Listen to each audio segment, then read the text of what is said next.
Nah,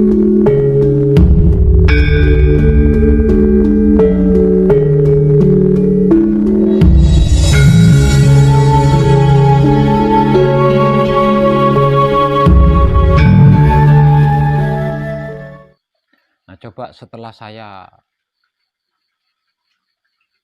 menyinggung malam kemarin, ada nggak yang mencoba membaca dan merenungi apa yang saya tulis?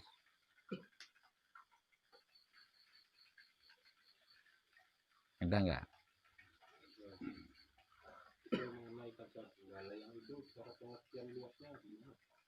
Maksudnya?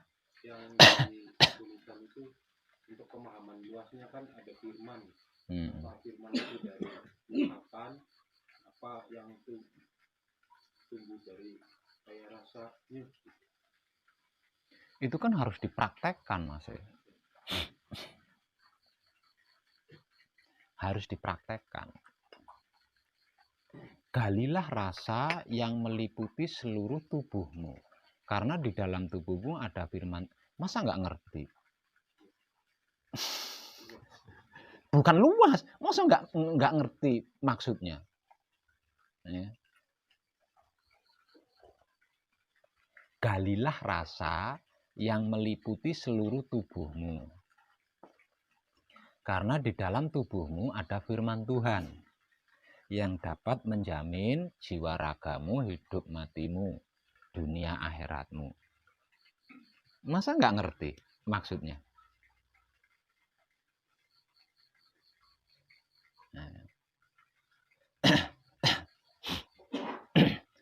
Minumlah air itu karena minumlah air itu karena air itu bisa menyegarkan tenggorokanmu. Masa nggak ngerti? Itu satu misal saya membaca tulisan itu berarti saya memerintah diri saya sendiri untuk menggali rasa kan? Masa nggak ngerti? Saya SR loh sekolahnya.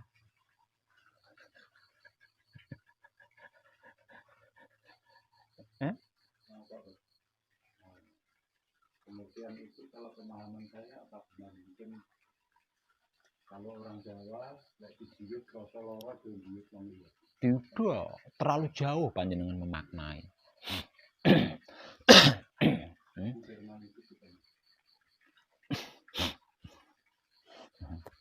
Sana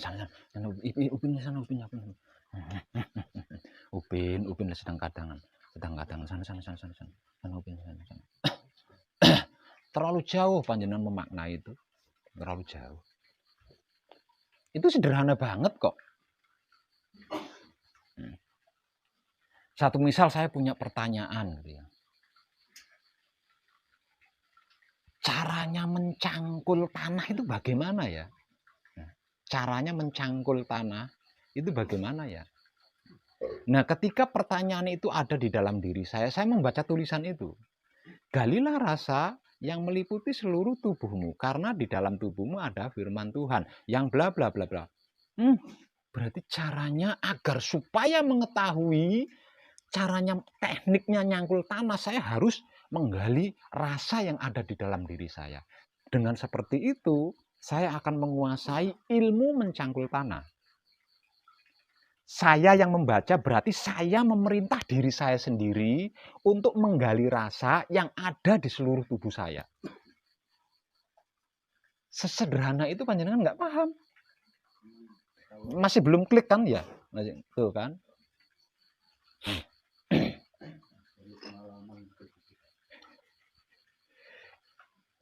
Itu kan bahasa perintah itu. Misalkan jenengan punya masalah ya, jenengan punya masalah baca tulisan itu. Nah, tulisan itu udah ngasih jawaban loh untuk masalah panjenengan. Kira-kira gitu enggak? Misal saya ingin tahu Tuhan itu seperti apa, dengan tulisan itu loh panjenengan dapat jawabannya, dapat. Oh, berarti supaya saya itu tahu Tuhan saya harus menggali rasa nih. Rasa yang ada di seluruh tubuh saya gali. Sesederhana itu, panjenengan enggak paham. Upin,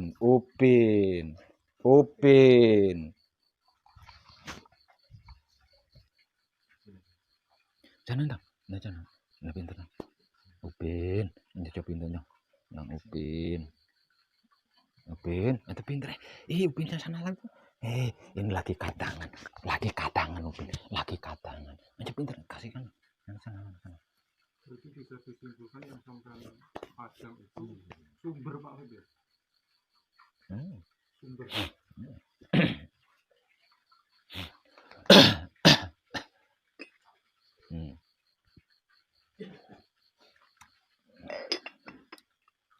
Tulisan sesederhana itu yang di sana banyak udah bingung bagaimana kalau bacain. Gini, satu misal saya kasih contoh ini ya. Ada sebuah hadis populer. Nah, kita kan muslim nih ya. Ada sebuah hadis riwayat Bukhari sangat viral dan populer. Di dalam dada setiap manusia itu ada segumpal daging. Yang jika ia baik, baik pula seluruh tubuhnya. Kalau ia buruk, buruk pula seluruh tubuhnya. Dan segumpal daging itu tersebut hati. Coba apa yang akan panjenengan lakukan dengan firman apa dengan hadis itu? Bingung. Ini sama dengan ini sama mirip. Coba apa yang panjenengan lakukan? Menggali isi hati. Menggali isi hati sampean itu gimana? Kalau ini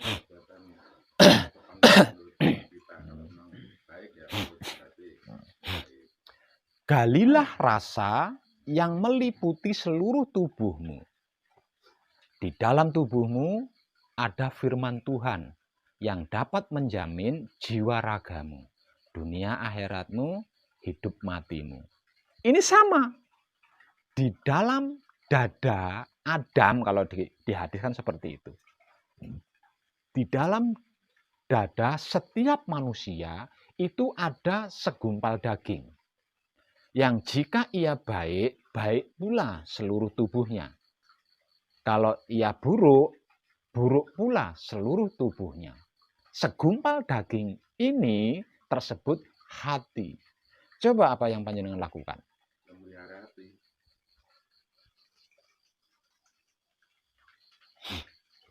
Coba apa yang panjenengan lakukan? Kalau menurut saya itu sanepan. Pemahaman saya itu karena pengertian yang itu dengan pemahaman ini kalau memang dilaksanakan nggak paham, Pak.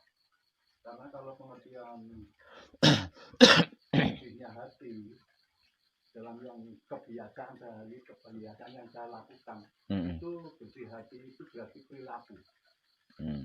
Kalau pengertian menggali rasa dalam hidup itu lain makna lagi, bukan di situ lagi.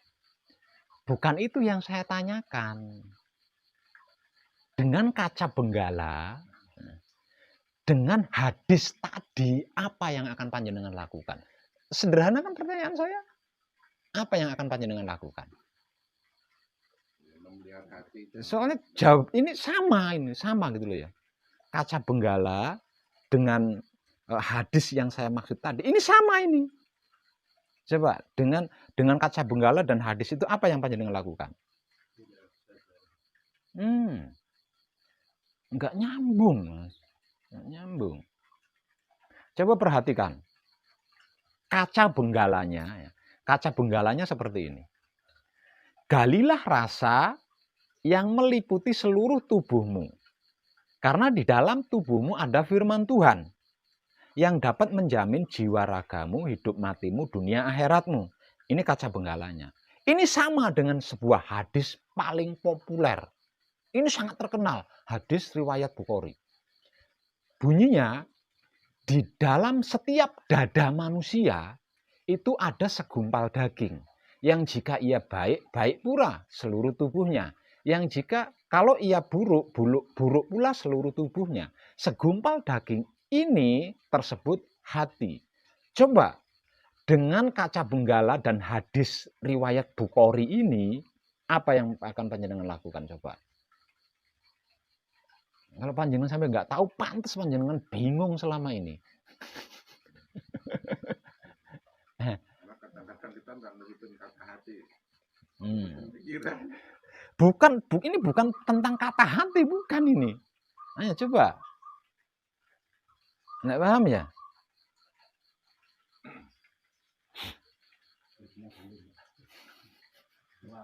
Kayaknya ya paham tapi kayak belum gitu. Di dalam setiap dada manusia ada segumpal daging yang jika ia baik, baik pula seluruh tubuhnya. Yang jika ia buruk, buruk pula seluruh tubuhnya. Segumpal daging itu tersebut hati. Yang harus kita dengan hadis ini yang harus kita lakukan kalau kita ingin mendapat kebaikan, kalau kita ingin baik, berarti harus membersihkan hati dan menjaga hatinya kan. Ya. Kalau kita ingin buruk dan mendapat keburukan, berarti hatinya tidak perlu dibersihkan, tidak perlu dijaga kan. Kira-kira gitu enggak? Ya. Ya. Yang harus kita lakukan tentang hadis itu kira-kira gitu enggak?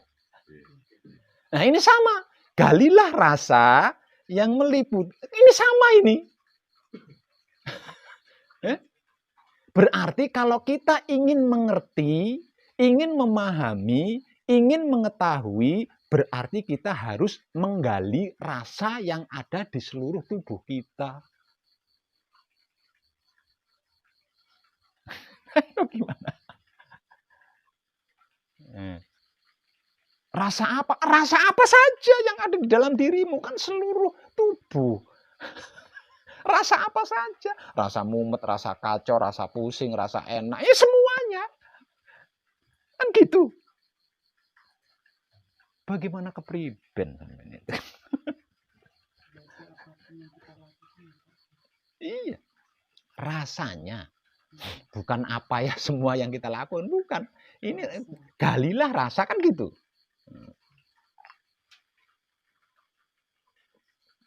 Harusnya kan gitu.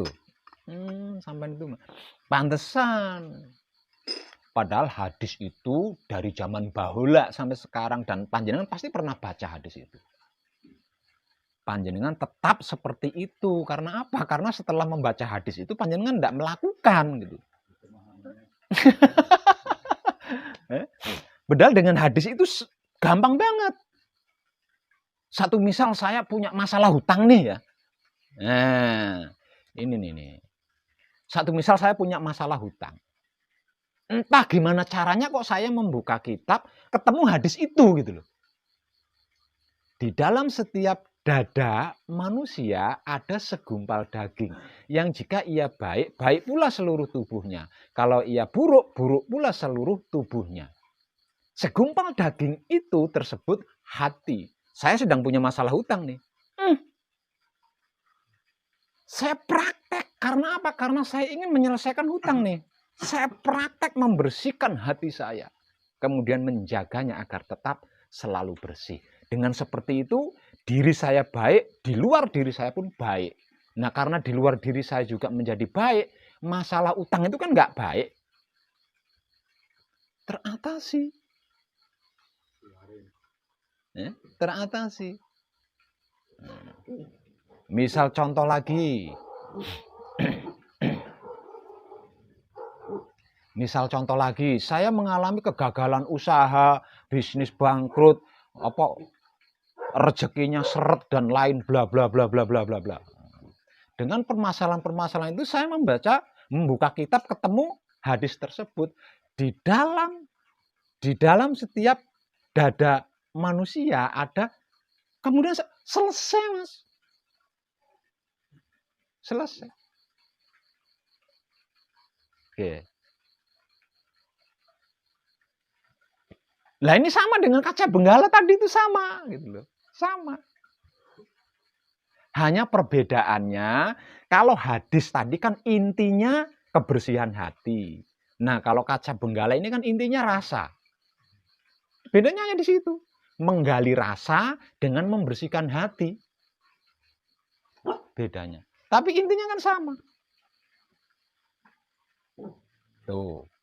Pantesan banyak muslim yang buruk hatinya nggak tahu maksud daripada hadis tersebut tuh.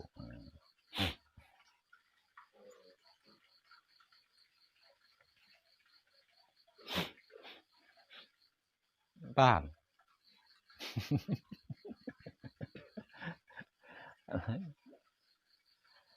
Ketika panjenengan membaca kaca benggala, berarti diri panjenengan sendiri itu memerintah panjenengan untuk menggali rasa yang ada di seluruh tubuh panjenengan. Kenapa panjenengan bingung disuruh gali rasa? Bingung.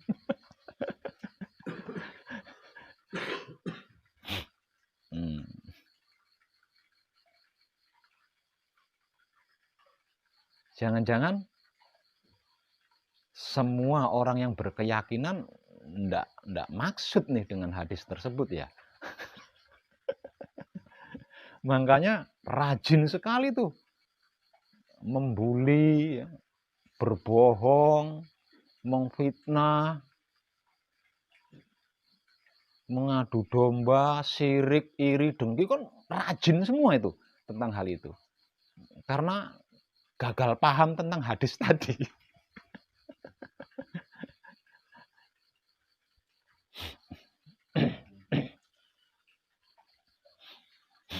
Itu.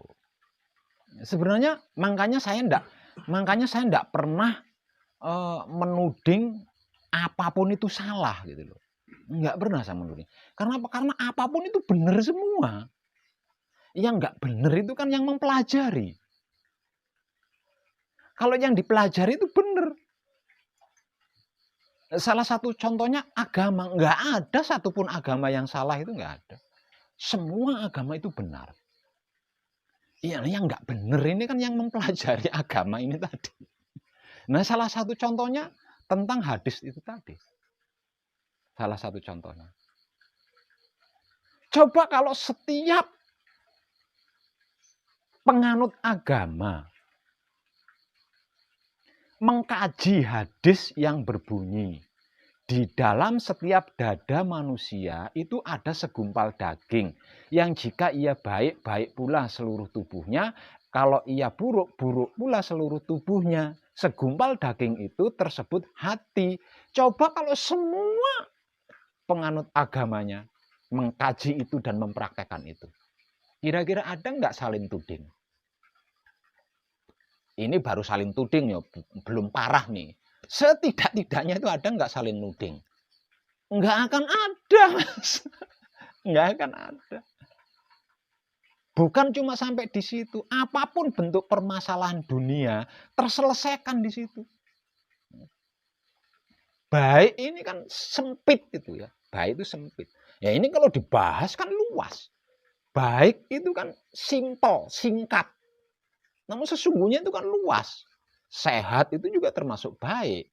Tidak punya utang itu juga termasuk baik. Sukses itu juga termasuk baik.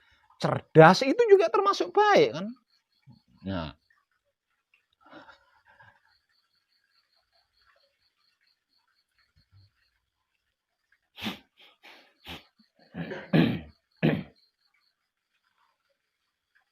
Coba gimana itu?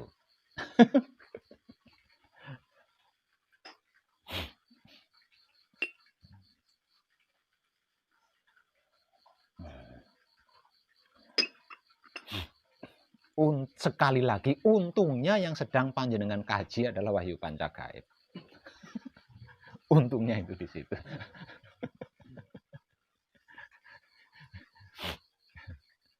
Karena apa? Karena sesungguhnya Wahyu Pancagaib tanpa dikaji sekalipun kita akan mengerti gitu.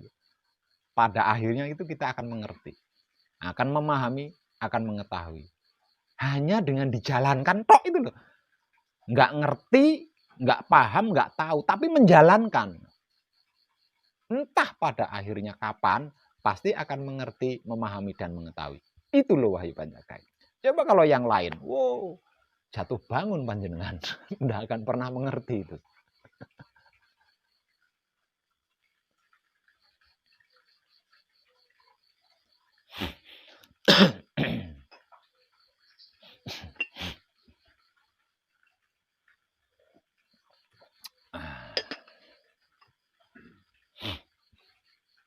kadangan kita malam ini adalah tentang proses perjalanan kehidupan manusia di dunia.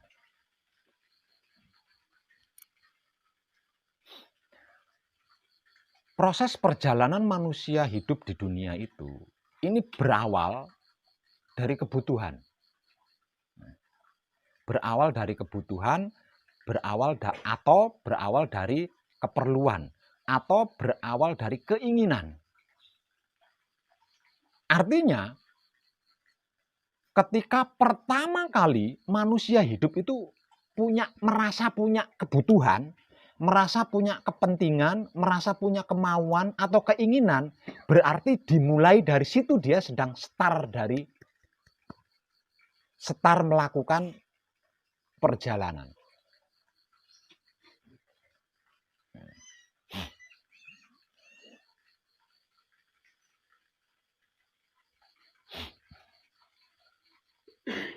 Lah, kemauan, kepentingan, kebutuhan atau keinginan, lah ini yang bervariasi. Yang bervariasi dan yang akan menentukan lama atau tidaknya proses perjalanan hidupnya di dunia.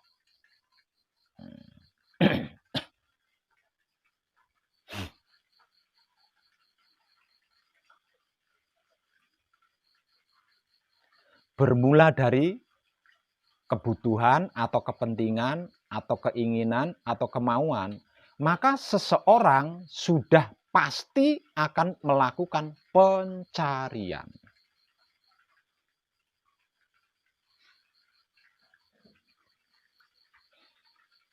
Lah, pencarian dari apa yang diinginkan, yang dimaui, atau yang menjadi kepentingannya inilah yang akan menentukan lama atau tidaknya proses perjalanan kehidupannya di dunia.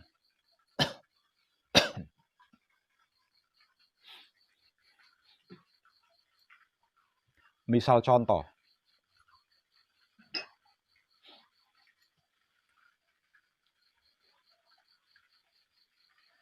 kalau yang dicari bukan Tuhan, lah ini yang akan memperlama proses perjalanannya di kehidupan dunia ini.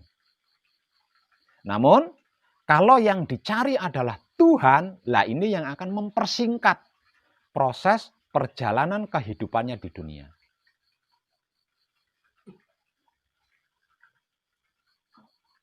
Misal contoh,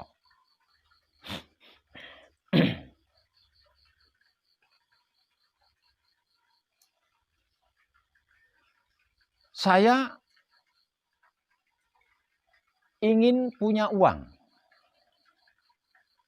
atau mau memiliki uang atau butuh uang.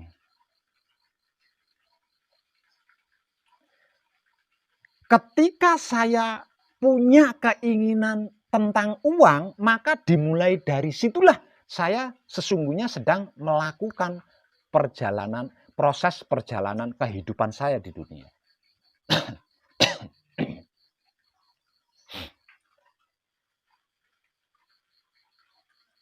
Lah, ketika saya butuh uang dan ingin uang, saya mencari uang, proses pencariannya ya. Yang dicari adalah uang. Nah, ini saya akan mengalami proses perjalanan di kehidupan dunia ini sangat lama. Karena apa? Karena bukan Tuhan yang dicari. Sesungguhnya bukan Tuhan yang dicari.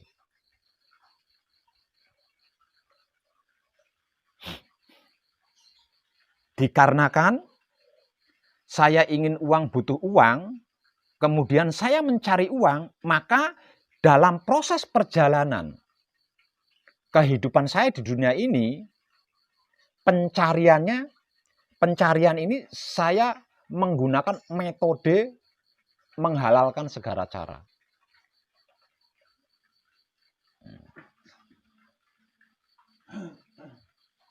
Lah, dengan teknik atau metode menghalalkan segala cara ini saya proses perjalanan kehidupan saya di dunia ini menjadi panjang di sini. Untuk selesai itu sangat lama. Karena apa? Karena dengan menghalalkan segala cara ini buntutnya banyak sekali. Bentuknya ngepang. Dan semuanya itu adalah masalah baru. Dari masalah pertama tadi tentang uang. Nah, itu yang akan memperlama proses perjalanan kehidupan saya di dunia. Namun ketika saya ingin uang dan proses pencariannya adalah mencari cara atau teknik untuk mendapatkan uang, ini bisa mempersingkat proses perjalanan hidup saya di dunia. Karena apa? Karena pasti arahnya adalah ke Tuhan. Di luar kesadaran saya, arahnya pasti ke Tuhan. Kalau ketika saya butuh uang, yang saya cari adalah teknik untuk mendapatkan uang. Bukan mencari uang. Itu salah satu contohnya.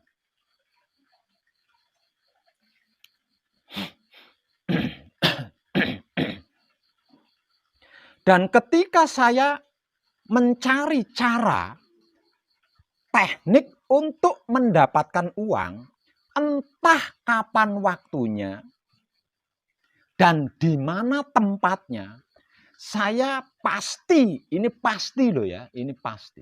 Saya pasti akan bertemu atau pasti saya akan mendapatkan kaca benggala tadi. Atau hadis yang saya singgung tadi. Entah kapan waktunya dan dimanapun tempatnya. Ini pasti loh. Ini pasti.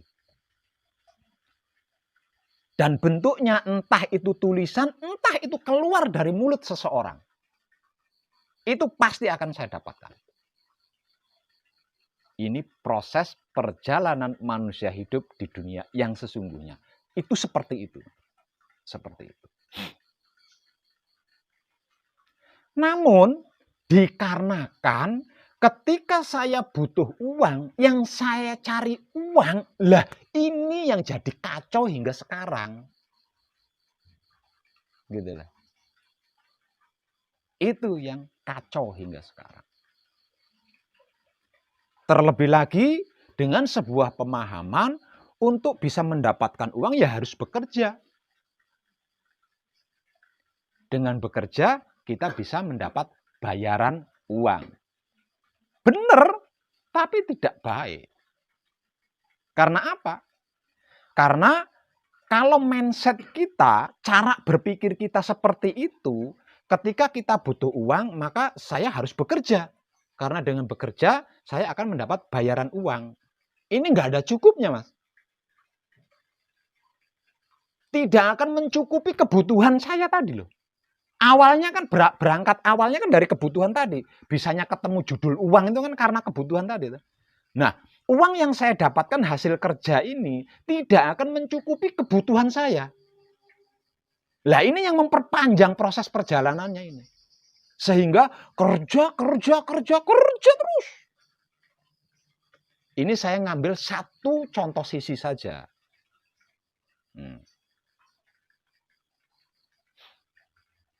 Kenapa bisa seperti itu, Pak Web? Kerja itu kan butuh pengalaman. Kerja itu kan butuh keahlian. Nah, kalau keahliannya di bawah standar, berapa uang yang akan diterima? Tidak akan mencukupi kebutuhan. Karena yang namanya pekerjaan itu butuh keahlian di situ. Gitu. Butuh keahlian di situ. Kalau tidak ahli, berarti kan jadi buruh tuh. Berapa sih gajinya buruh? Mencukupi kebutuhan. Tidak akan mencukupi kebutuhan sehari-hari gaji buruh. Itu kalau mindset atau cara berpikir kita untuk mendapatkan uang kita harus kerja. Lebih parah lagi, ketika kita butuh uang, kemudian segera bergegas mencari uang. Lebih parah lagi. Karena apa? Karena prakteknya akan menghalalkan segala cara. Bisa mencuri, bisa menipu, bisa merampok, bisa membegal, bisa bekerja dan lain sebagainya. Bahkan bisa jual diri. Itu lebih parah lagi. Lah, dua hal ini yang akan memperlama proses perjalanan saya di kehidupan dunia ini.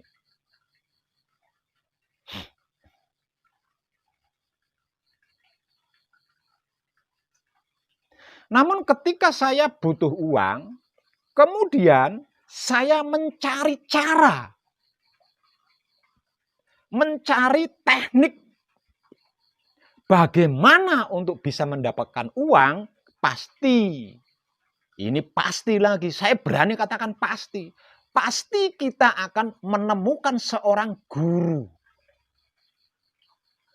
Entah kapan waktunya, di mana tempatnya, kita pasti akan menemukan guru yang akan memberikan pelajaran-pelajaran tentang bagaimana untuk mendapatkan uang. Dan melalui guru ini, entah itu di tulisan atau langsung dari mulutnya sang guru itu, kita akan mendapatkan uni atau bacaan seperti kaca benggala dan hadis yang tadi saya singgung.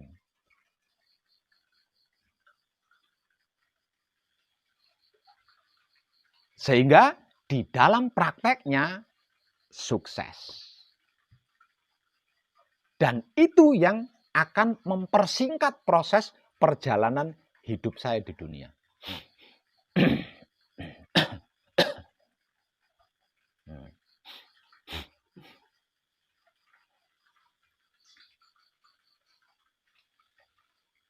Selanjutnya, setelah saya berhasil menguasai teknik atau cara untuk bisa mendapatkan uang, kemudian saya praktekkan dan saya berhasil mendapatkan uang, akan muncul secara otomatis akan muncul sebuah pertanyaan. Saya praktekkan A, berhasil. Saya praktekkan B, berhasil. Saya praktekkan C, berhasil. Saya praktekkan dimanapun selalu berhasil. Keberhasilan demi keberhasilan ini lambat laun akan menumbuhkan 4 pertanyaan. Siapa aku sebenarnya? Dari mana aku sebenarnya? Untuk apa aku sebenarnya? Dan hendak kemana aku sebenarnya? Nah, ini otomatis. Dan semua orang sesungguhnya mengalami ini. Karena memang ini proses perjalanan kehidupan di dunia. Jadi proses perjalanan kehidupan di dunia itu sesungguhnya seperti itu. Hanya saja ada yang sudah sampai di titik ini, ada yang belum. Nah, mereka yang belum sampai di titik ini, itu karena seperti yang saya contohkan tadi. Ketika dia butuh uang, di dalam prosesnya dia langsung mencari uang. Bukan mencari cara, bukan mencari teknik untuk bisa mendapatkan uang. Itu yang memperlama mereka untuk bisa sampai ke titik itu. Lah, 4 pertanyaan, siapa aku, dari mana aku, untuk apa aku, dan hendak kemana aku, ini yang akan menuntun diri saya masuk lebih dalam. Dan ketika saya masuk lebih dalam, ini saya nggak punya masalah. Kenapa saya katakan nggak punya masalah? Karena saya sudah berlimpah uang. Gitu loh. Saya sudah berlimpah uang. Dengan mempraktekkan soal pertama tadi kan berhasil. Kan saya sudah punya kekayaan nih untuk bekal masuk ke dalam ini. Secara awam saya akan masuk ke jalan spiritual. Ini otomatis. Dan ketika saya masuk ke dalam spiritual ini, saya akan melakukan pencarian kedua. Pencarian pertama tadi kan udah sukses tuh. Sudah nggak bersambung, nggak ganti-ganti acara. Satu acara tapi udah sukses tuh. Satu pencarian sudah sukses. Nah, berlanjut ke pencarian kedua, yaitu mencari Tuhan. Karena apa? Karena spiritual intinya adalah mencari Tuhan kan. Loh, Tuhan kan kok dicari? Kan Tuhan ada. Iya, itu kan orang sudah paham. Ya, itu kan sudah paham. Namanya juga orang belum paham kan? Jadi inti daripada spiritual adalah mencari Tuhan. Nah, mencari Tuhan karena Tuhan itu adalah maha segalanya. Ini kan perjalanannya lebih panjang, lebih luas kan, lebih jauh dari satu tempat ke tempat lainnya. Belajar dan selalu belajar. Dan itu pun nggak ada hambatan. Karena apa? Karena saya orang sukses. Pencarian pertama tadi loh, kuncinya ya. Pencarian pertama tadi loh. Akhirnya artinya ketika saya berspiritual ini saya nggak punya masalah gitu loh. Nggak punya masalah duniawi. Betapapun lamanya saya meninggalkan anak istri saya nggak akan kelaparan. Lawang saya kaya. Ya? Kuncinya dari awalnya dari pencarian pertama tadi. Sehingganya saya berspiritual itu tenang, enjoy. Dalam. Dari ini pindah itu, pindah ini, pindah itu, dan bla bla bla bla bla bla bla bla. Ketemulah jati diri. Karena jawaban dari siapa aku, dari mana aku, untuk apa aku, hendak kemana aku adalah jati diri sejatinya manusia hidup. Ketemulah di situ. Ini otomatis. Di luar rancangan itu. Karena memang proses perjalanan kehidupan di dunia seperti itu. Nah, setelah mengetahui jati diri sejatinya manusia hidup, ini lebih tidak tergoyahkan lagi. Pencarian pertama tapi lebih tidak tergoyahkan lagi. Pencarian pertama tadi lebih tidak tergoyahkan lagi.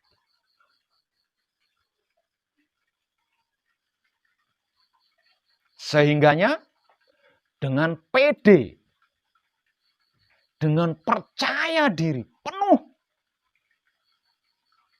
selalu menjaga pikiran, karena pikiran bla bla bla bla. Seiring berjalannya proses, berjalan, karena pikirannya terjaga, bermula dari pikiran yang terjaga, sehingganya Tuhan yang dia puja-puji kan 100% orisinil tuh di situ. Entah itu melalui wejangan dari seorang guru atau mengetahuinya dengan sendirinya bahwa di dalam dirinya ada 3 singgasana Tuhan.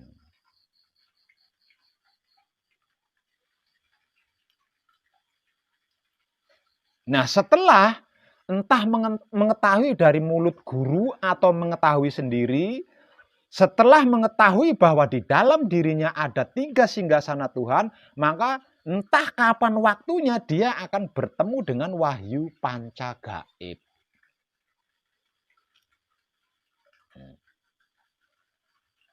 Dia pasti akan bertemu dengan wahyu pancagaib. Setelah dia bertemu dengan wahyu pancagaib, entah kapan lagi waktunya dia akan bertemu dengan wahyu pancalaku atau iman. Nah, kalau wahyu pancagaib dan wahyu pancalaku atau iman ini sudah dia dapatkan, dia sudah berada di ambang kesempurnaan. Tinggal bisa melakukan sendiri atau ada orang lain yang bersedia menemaninya. Tinggal itu saja.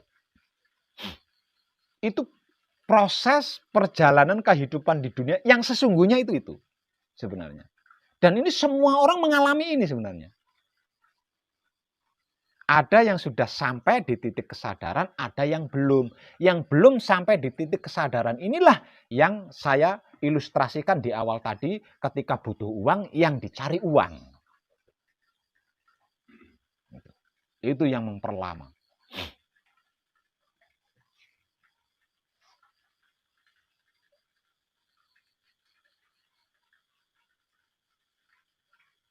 Jadi tulisan-tulisan yang saya pajang di sini itu sesungguhnya tahapan-tahapan perjalanan spiritual saya.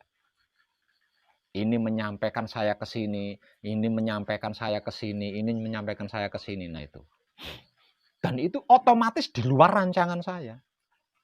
Dan ternyata seluruh manusia hidup itu mengalami itu. Hanya saja ada yang cepat, ada yang lambat.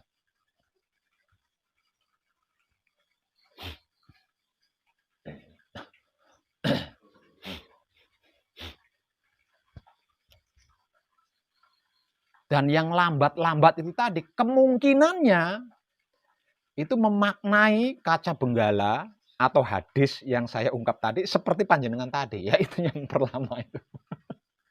Sehingganya tersesat kan, tersesat jalan. Itu. Jadi sebenarnya manusia hidup itu hanya mempunyai dua pencarian saja. Ya. Awalnya mencari apa yang dia butuhkan. Setelah apa yang dia butuhkan ini dia dapatkan, lah pencarian yang keduanya mencari tahu. Yang dia butuhkan, yang sudah didapatkan itu sebenarnya apa sih? Untuk apa sih? Hanya dua pencarian saja. Namun pencarian pertama ini menjadi banyak pencarian karena meleset tadi itu tadi. Pencarian pertama kan tidak selesai. Muncul pencarian kedua, ketiga, keempat. Wah, semrawut pencarian. Dan semuanya nggak ada yang selesai. Nggak ada yang berhasil. Tuh.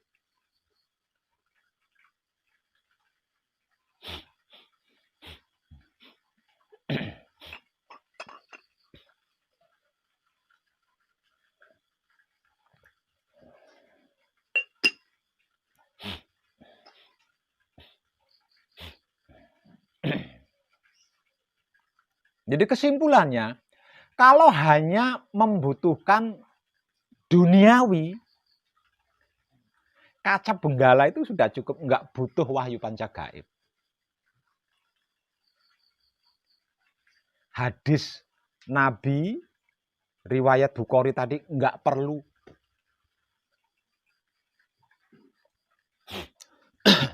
Hanya dengan hadis Nabi dari riwayat Imam Bukhari tadi, itu sudah lebih dari cukup. Nggak butuh wahyu panca gaib. Wahyu pancalaku nggak perlu. Kalau hanya isi dunia loh ya.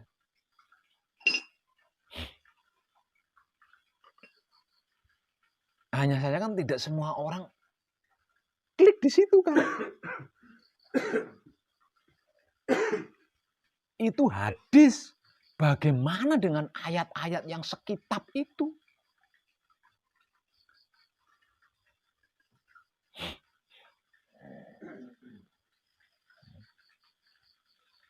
Itu baru kaca benggala. Bagaimana dengan ilmu-ilmu yang tidak terhitung jumlahnya itu? Pasti salah arah semua kan?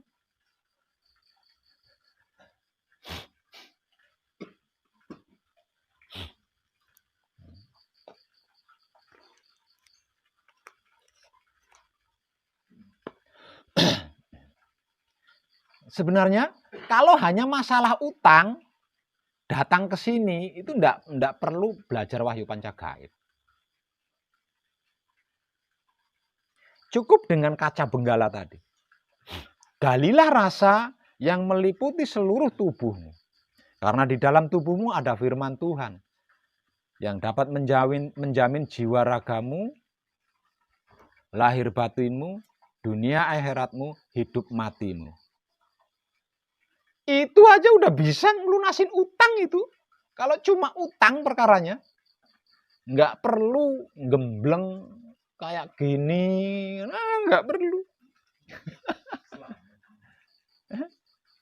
Nggak perlu. Nggak perlu, nggak pakai puasa lagi itu. Gali rasanya sendiri kok pakai puasa begini. Nggak pakai ube rampe, tumpeng, ingkung, nggak perlu. Hanya seperti itu. Kalau mau dibahas lebih dalam lagi, umat muslim yang manapun, dimanapun umat muslim itu berada, kalau sampai mengalami masalah, hanya dengan hadis tadi, sesungguhnya di dalam dada setiap manusia ada segumpal daging. Yang jika ia baik, baik pula seluruh tubuhnya. Kalau ia buruk, buruk pula seluruh tubuhnya. Dan segumpal daging itu tersebut hati. Hanya dengan itu masalah apapun bisa selesai.